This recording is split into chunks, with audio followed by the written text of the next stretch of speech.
Hi again, everybody. This video is sponsored by contribution from AJ, and here's her story. Hi, Ollie. It's AJ. You made a video, narcs faking medical issues about my mom. I've just tried doing an audio recording about my narc-esque college roomie, who it took me 10 plus years to get out of my life.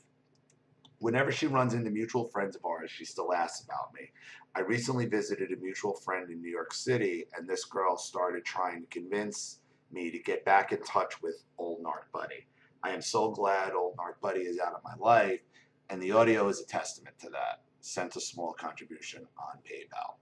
And here we go. And this is her talking. It's a 35-minute clip. So here we go.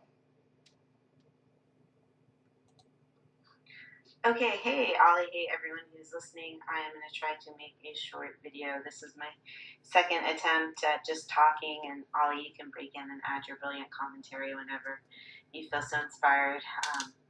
Since I like Grace's idea to do this and save her voice a little, and you can still comment, and which is what we're all tuning in for, or part of what we're all tuning in for also. I think it's validation, hearing your story, hearing other people's stories. It's super validating. So thanks again for the channel and the forum. Keep up the good work. I wanted to talk about my experience with a narcissistic friend. I grew up with a narcissistic mom, and Ali actually did a video for me faking medical issues, the narcissist faking medical issues that never ends, about my mom. So she's pretty narcissist. And so, not surprisingly, I guess, I've had some problems with other narcissists in my life. I worked for someone who I did at some point realize, okay, he's just a higher functioning version of my mother, basically. I worked for him for 5 years. So I'd like to make an audio about that at some point, but that would be much longer, I think, than this topic for another day. So then I've also had this, is actually my college roommate, who it was like my first year, she was my first year college roommate, who, I would say I was randomly put together with, but then it's like, well, the way the universe works, perhaps not so randomly, because this person definitely, I think she definitely has narcissistic traits. I think there's also some kind of just, I guess, a personality disorder there. I don't know. I think it would have to be I could just I'll give some examples and people can figure it out from there, I guess. I'm not entirely sure. I don't think she's like a full-blown narcissist, but definitely has some narcissistic traits. Like I was thinking about how even like from the beginning, right? I remember when we were put together, through one of those goofy, like, before you go to college, you fill out your like little stupid roommate questionnaire form, and they try to place you. I don't even know. Anyway, so we were put together, and like I had a car, she didn't. I was like an old used car, an old Jeep, and she would like right from the beginning, she was always wanting to borrow it, and she would say like, "Oh, can I borrow the car?" Like, "Oh, can I take the car?" Like, what do you mean? You mean my car? Like, what is the car, right? Like, stuff like that.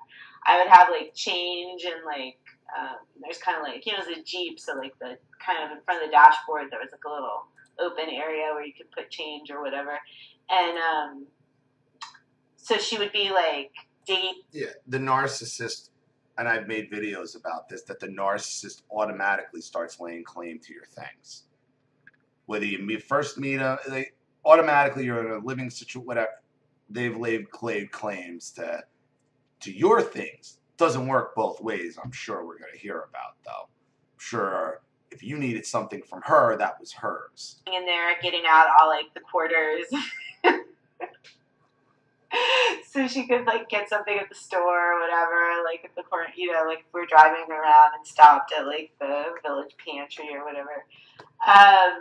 This was in the Midwest. We were at a small liberal arts college in the Midwest in Indiana, and both of us, I was from the West Coast and she's from the East Coast, and it was definitely, there was a big like adjustment period, and it was like, I describe it kind of as you know, and no shade on the Midwest. I love the Midwest, you know, Indiana, sweet home Indiana, forever. But definitely was an adjustment period, and it definitely was a little bit, or very much like kind of a study abroad situation, just like in my own country, basically.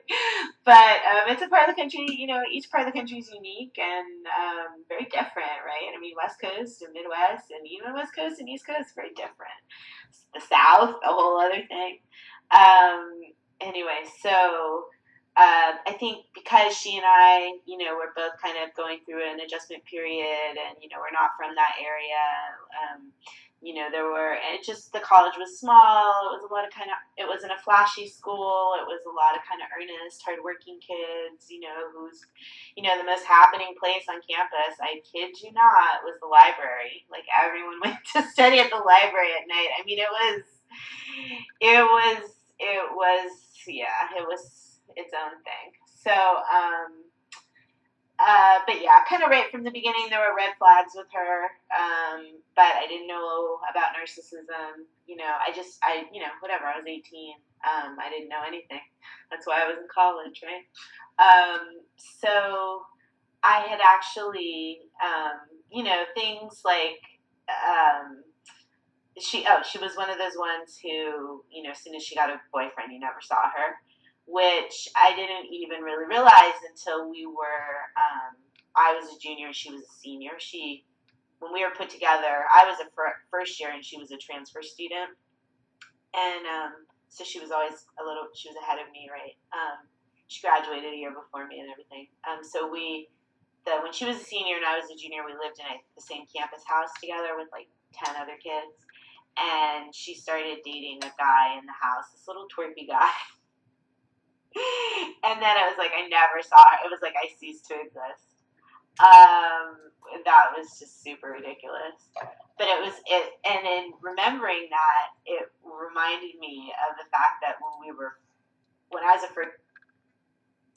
Well, what you have to keep in mind is, you know, you're just a friend of convenience. You're only a friend to a narcissist when it's convenient to them. And that's why you see them when they get in relationships, you know, basically just leave you for, you know, for something better, obviously. And I shut the video. Hold on.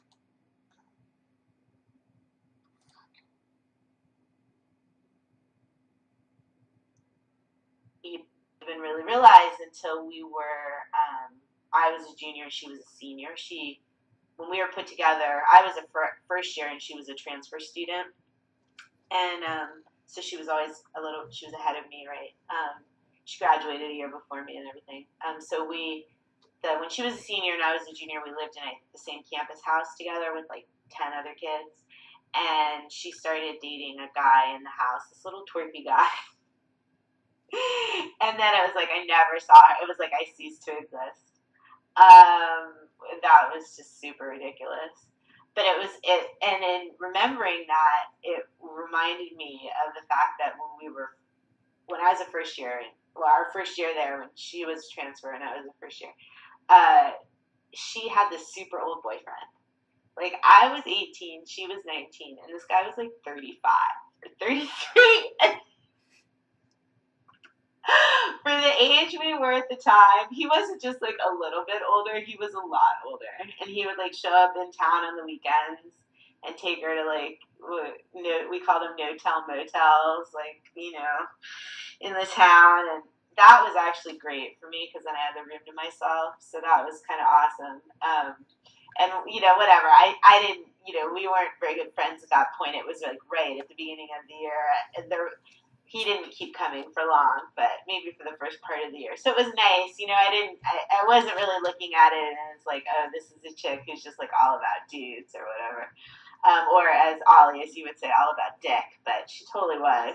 And she totally thought that she was like, you know, so above every other girl at the school because she had this like old loser dude. I mean, I think you can only kind of describe him as a loser if, like, he's literally, like, He's like 33 or 35 and like dating a 19-year-old girl. Like, what? Who's not a model, right? I mean, it's one thing when the guy's like a billionaire and the chick's like, Gigi Hadid or whatever, but like, come on, this is like a chick in college and some guy who, like, I don't even know what his job was. But anyway, he was a hustler. He was like one of those guys always, like, he would drive like old, like vintage Porsche. Then he had like begged, borrowed, or stolen from somewhere or someone. Anyway, so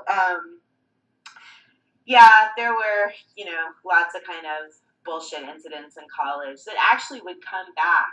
Oh, okay, here's a perfect story about her. So there was a guy, the school was really small, and you pretty much knew everybody by name. And there was a guy who was definitely kind of played the whole like big man on campus thing and whatever.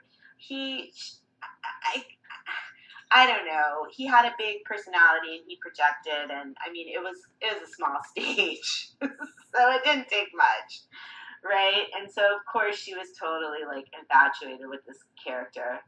And I don't know. I never really. I mean, he was a tall, good-looking guy, but I didn't pay him too much mind. Which, ironically, and that guy is like a legit like psychopath, because I actually ended up becoming friends with him later, much to unfortunately, and then finding out that he totally was like a legit psycho. So, and again, and looking back on it, I guess it kind of makes sense that she would be instantly drawn to someone like that.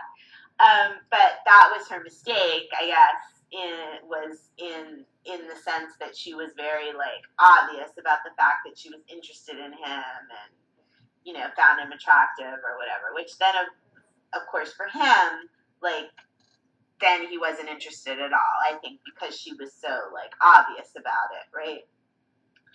And so one night I am coming back from the library, the most happening place on campus, at like 2 a.m, and this was like before we lived in the house dorm or in the campus house. This is when we still lived in the dorms. So it's just like this tiny little room. I get back, it's like 2 a.m, and who's in the room but this dude and like one of his sidekicks. He had like a whole posse of boys that like he ran, and so he had one of his sidekicks with him. So they're in the room hanging out with my roommate, whatever, and she's like thrilled because this guy's over. And I was kind of, it's 2 a.m. I come home from studying in the library. I'm like, oh, okay, with these random dudes in the room. Okay, what's up? And I noticed that Psycho Dude has a stack of records, and because this is the late '90s, when like before it was like hipster to collect vinyl, and it was just like more economical. This is like mid '90s. It was more economical just to buy records, especially if you like classic rock and whatever. So I had records, she had some records. So I see he's got a stack of records. So I'm like, and I see that like one of my records is on the top. So I'm like, hey, what's up? Like, those are my records. And he's like, oh, she said I could borrow them. And I'm like, well, not my records. Like, what do you have? Like, let me see. Like, she can do whatever she wants with her records. But, like, my records are staying here. Because he had, because this guy was really smart, too. I think most probably psychos are, or at least his kind, I guess. And he had, and I still do to this day, thankfully, because I came home from the library and stopped this fucking psycho dude from walking off with it.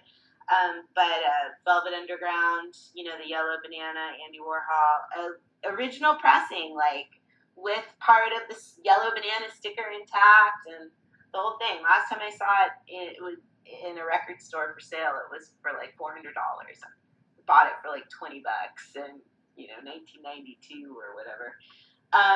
So yeah, he had that record. I have an original like pressing of Simon and Garfunkel. He had that one. I mean, basically, he had cherry picked through my collection, and he had pulled out the handful of albums that were the most valuable for one reason or another. And most of the records that he had, he didn't have that many because I didn't have that many that were that great. But he had located all the ones that were that great, and that was like the majority of the staff that he had in his lab. So of her records, I don't know how many he had, if he had any, and I didn't care. I just knew that my records were staying in the room, right? Well, and then so he left shortly after that, and whatever. Literally years later, we're talking like I don't know, 10 years after that incident occurred, something like that. This chick accused me of, she totally changed the history of what had happened and said that he had actually only had her records. And I was the one who stopped him from borrowing her records, and that it was my fault. That I had basically cock-blocked her. And it was my fault that like she had never gotten together with this psychopath. I mean, it was truly amazing. Like dick regret after 10 years, yeah, that's a problem. But I mean, that's narcissism. They always gonna have a different story of the truth. That's how it works. And like I said, what's yours is to be given away, but what's hers is hers. Like it was just like I can't even believe, and like she like literally said this to me as like this was like a real thing that happened, and I was just like, what are you talking about? That doesn't make any sense. Why would I care what he did with your records? They were my records. They were my best records. Like that's why he was trying to walk off with them. You dumb bitch, So yeah, that was. I mean, I guess that's really all you need to know. But I have a few more stories that I want to share. And this is just coming up for me because, so of course, after college, this chick had a childhood friend who ended up moving to this place where I'm from, which is San Francisco. Her childhood friend moved out to San Francisco because she was like exploring her lesbian tendencies, standard story or whatever. And so then, of course, my friend had a place to like. I think for literally her first like 6 months in the city, she slept on her friend's floor and probably didn't pay rent, whatever. So after college, like, guess what? I end up with my narcissistic, traded former college roommate living in the same town as me because I went back to, I grew up here, so. I definitely, after 4 years in the Midwest, I was ready to get back to California. Whole time.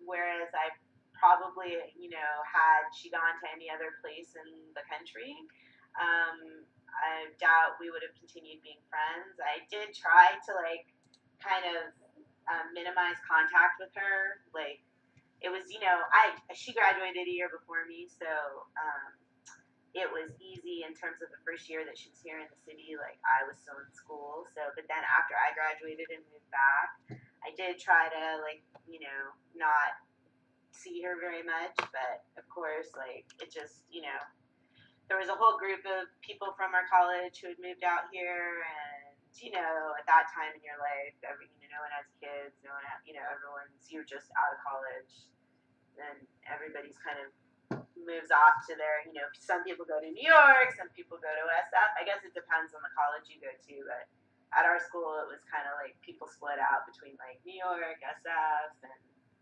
all points in between. But in terms of cities, I think those were the two places people went. So there was a whole crew of people out here, and so just ended up still hanging out with her. And at one point, I did try to like break off the friendship, and I think we didn't talk for maybe like 6 months or 8 months, but then there was a mutual friend of ours who was like, oh, you really should give her a call, blah, blah, and kind of broke down and, kind of let her back into my life, which then it ended up being like, I think it was like 13 or 14 years that like I knew that had this person in my life, and it was just like um, constant fights about like small and little things, and just stupid. One of the last fights we had was because, and like finally when I was just like, why am I even friends with this person? We can't even go out to dinner. Like we'd gone to a movie and then we went to get something like at the diner up the street. Literally, it's a diner. It's like a straight up diner, right? She had a grilled cheese and fries. I had a BLT and fries. The waiter put the check down. She threw her debit card down, and I was like, I knew I didn't have cash. Oh, because this chick you could never split the bill with this chick. Like, when we would go out with our group of friends, like for years, like we'd go to brunches and stuff, everyone would have to figure out exactly what they had, because she would never just let us split the bill, however many people. So, and for years, we would always come up short on the bill. Because for years she quote unquote forgot about tax. She she says that she forgot that in California there's sales tax on a restaurant bill. And in California taxes, I mean, there's like, that's a couple bucks. It's not like it's like 20 cents.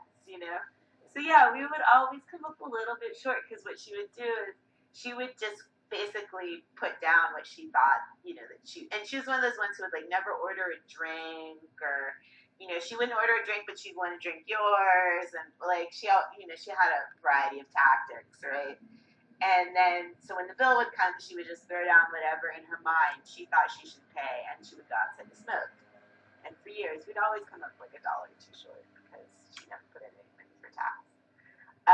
So anyway, we're at this diner, she puts down her card. I know that I don't have cash, so I can't pay her like exactly what I owe, right? So I go, oh, wait a minute, to put my card down so he can just split it. Because I was thinking, well, we basically had the same thing. I had ordered a milkshake, but then of course she was asking me because she had some like while reaching for it, to drink it. So and then I throw down my card. I'm like, oh, wait a minute, trying to get my card. She's like, I'm not going to split it with you. And then it just turned into this like cute. I was like, what do you mean? We have the same thing. And she's like, no, your fries cost extra. Mine come. I was like, but you had some of the milkshake too. What? I just had it. I mean, it was incredible. I mean, we're talking about like a diner bill for like $22. You should have just at that point, okay, because I know people like this. That's my mother's like that. Virginia was like that. If they could screw you out of a dime, they're gonna screw. It's a mental game and a control thing, and it's the drinking, you're eating your food and drinking your drink. That's all part of narcissism. It's a part of control. What you should have done is said, you know what, this is on me, okay, and then had her out of your life for $22. Instead of $22 or $11 is all it's going to take to get you out of my life, then that's money well spent. I mean, it was, but just her standard MO, like just ridiculous. I mean, not even worth like talking about, except for the fact that it's so crazy, right? It's like, I think when I like actually like figured it out, like got home and figured it out and looked at the bill, like if she had actually split it with me, she would have paid like an extra $2, right? So there was that. That was like one of the last times where I was just like, I can't even go and get a sandwich with that girl. Like, so what friendship is there?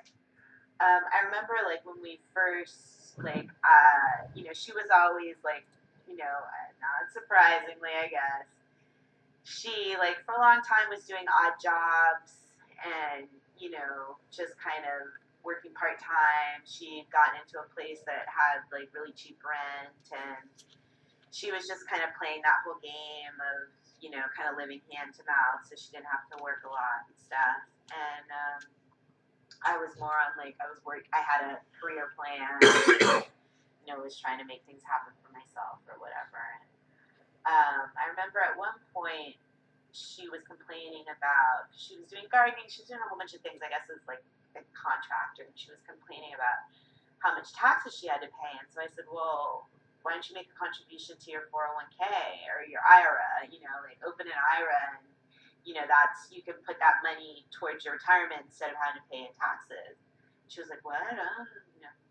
So, because, someone had told me about that at one of my, office jobs or whatever. It's the kind of information you pick up when you, like, are in the work world, right?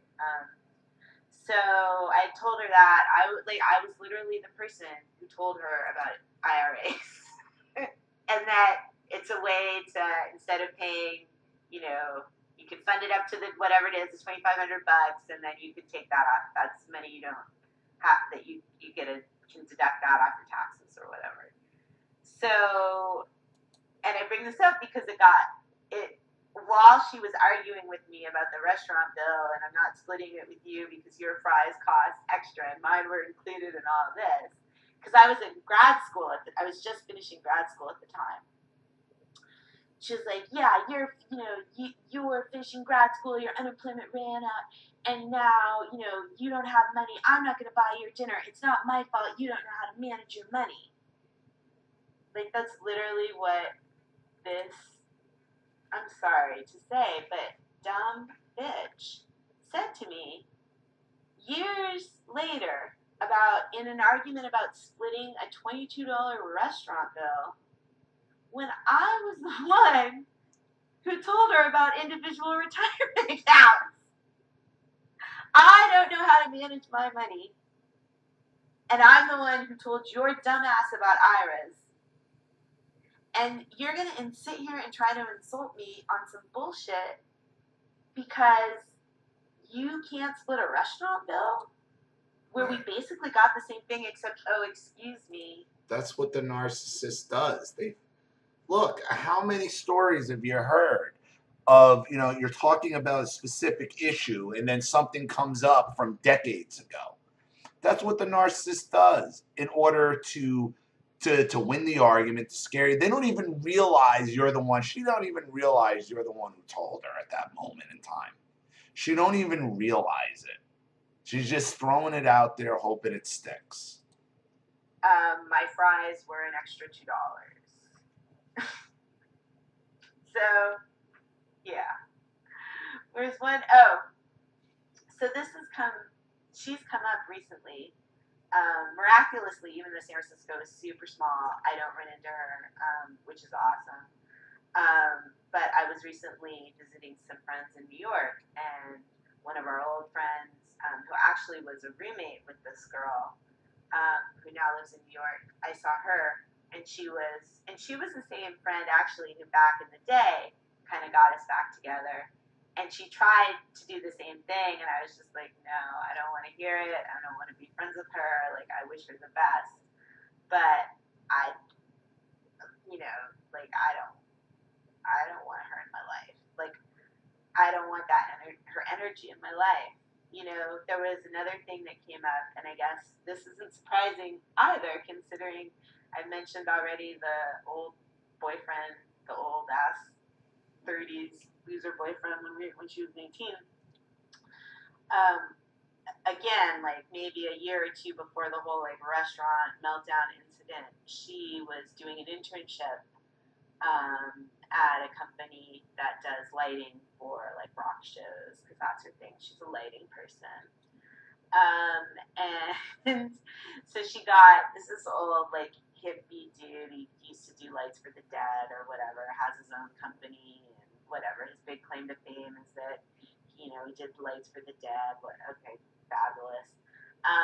So this chick, like, this was like the ultimate gig, right? To get in with this guy and his company.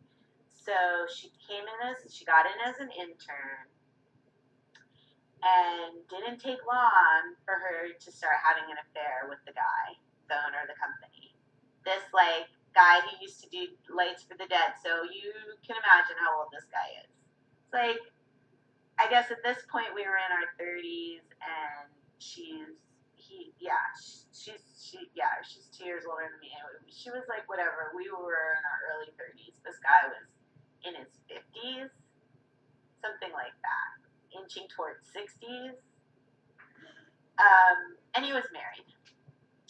So, and his wife had some kind of like chronic illness. I mean, are you seeing a pattern that she likes to take things that don't belong to her? Seems to be a pattern with this girl. And I shut the recording off again.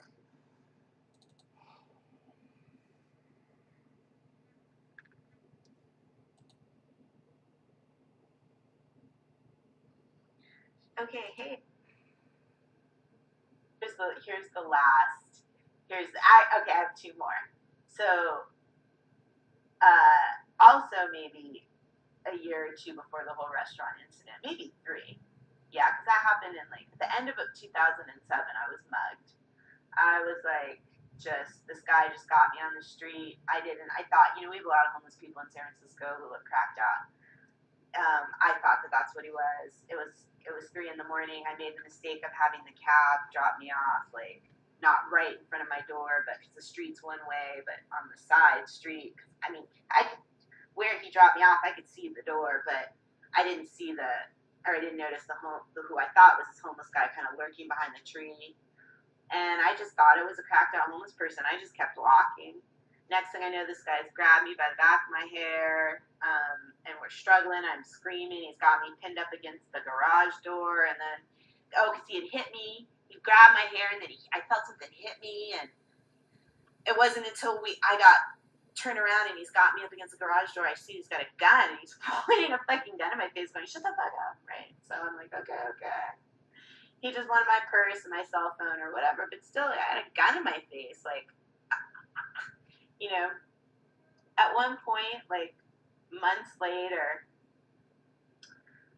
that came up. I was talking to this chick about something about the mugging came up, and she said, well, probably the gun wasn't even loaded.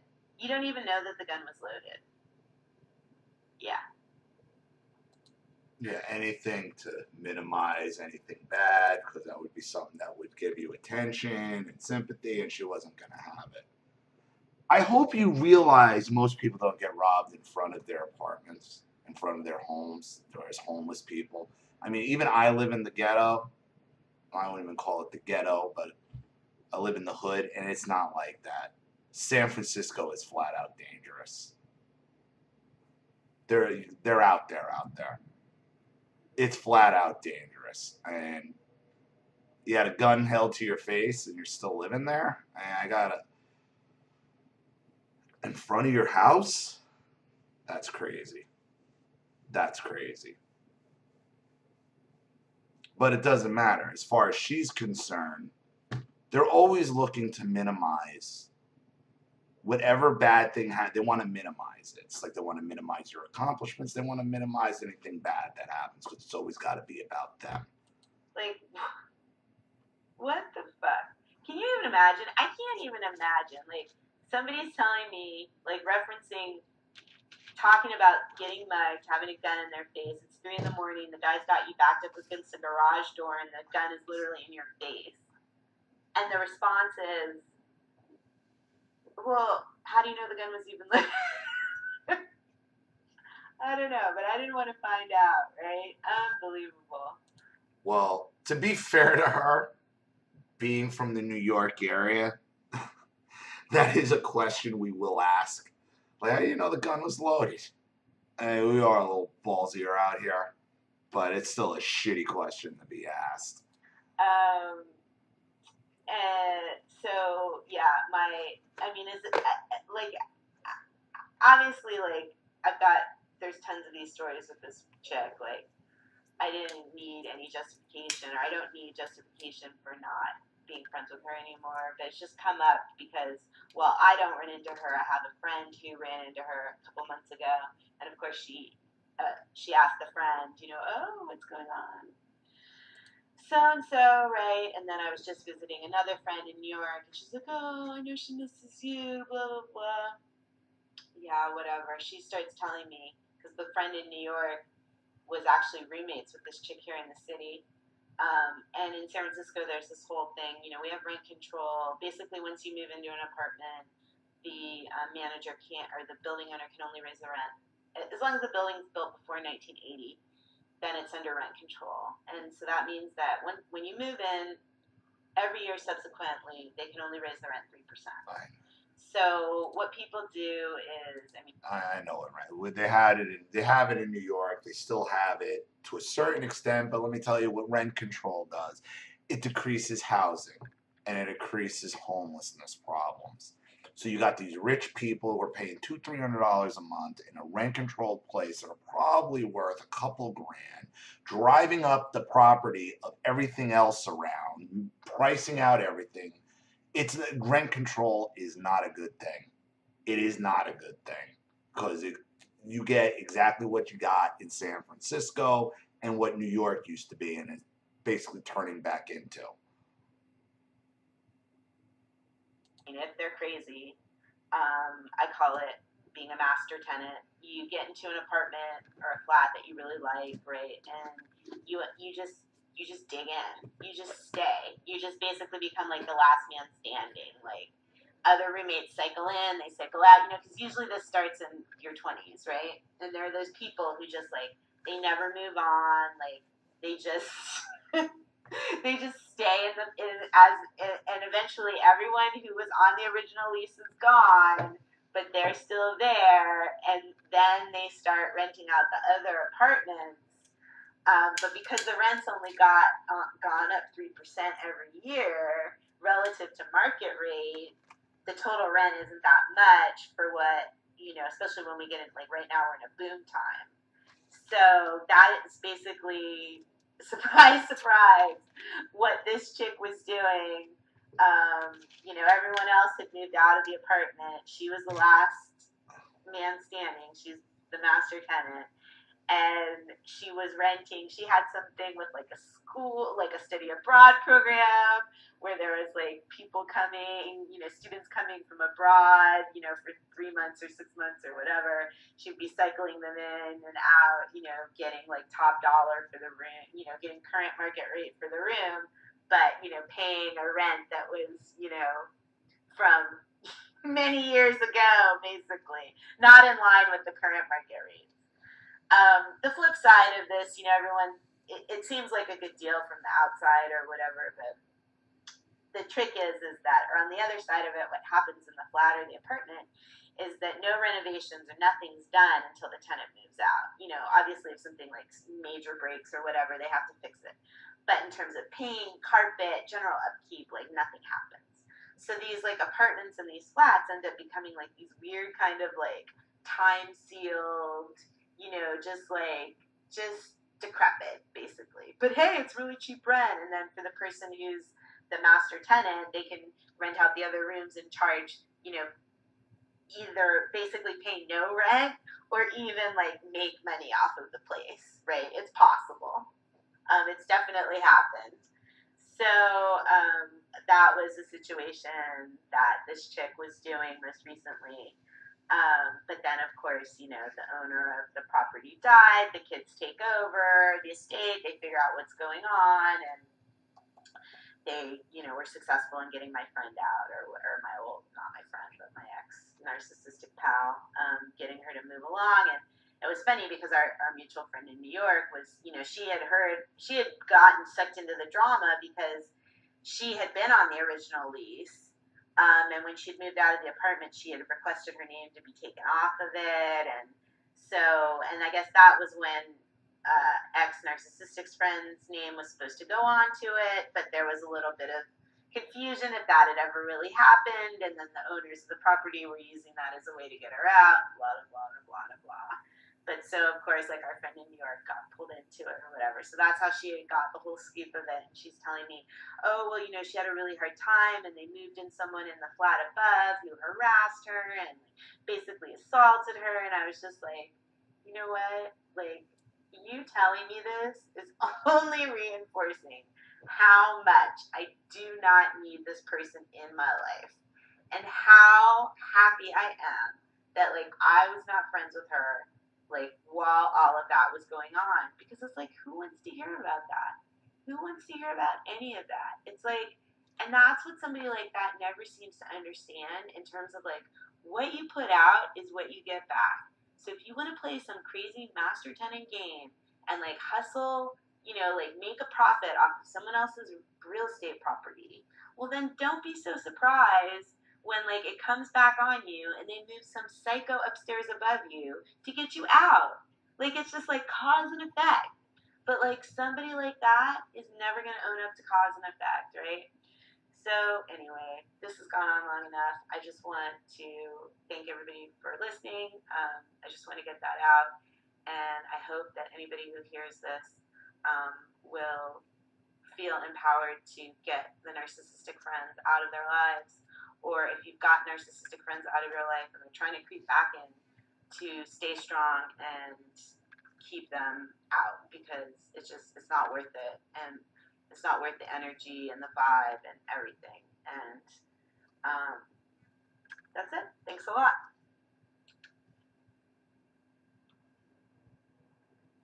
All right, and that's the end.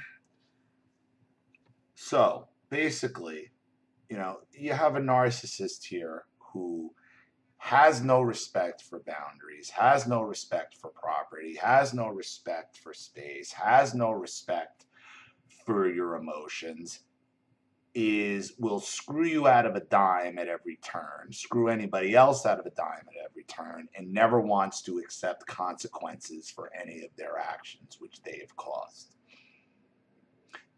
That basically sums up narcissism, and that basically sums up your friend. And it's a good thing you stay away from her, because somebody like that never changes, and they only get worse with age, especially the ones that are after money like that. That's what the husbands were about. It's taking other people's husbands, older men. It's taking other people's things, whether it's records or husbands or screwing people over tax money or rent. Take, take, take, take, take. You are dealing with the ultimate hunter and gatherer narcissist. This is what she is. She's a hunter-gatherer. Hunts for other people's stuff and gathers it. Gathers it. Stuff, emotion, money. The hunter-gatherer narcissist. That's what she is. Thank you for your contribution. Thank you for your story. I really appreciate it. Thank you to everybody watching. Please leave any opinions or advice in the comment section below. And again, if you want your story read on the channel, you have a narcissist you'd like to expose or a topic you'd like me to cover, you know what to do with the PayPal link and my email links in the description box. And remember, when you do send me your story, please put at the top of the email whether it's with or without contribution and what name you'd like to go by. Zolly Matthews, thanks for watching. See you all again soon. Bye.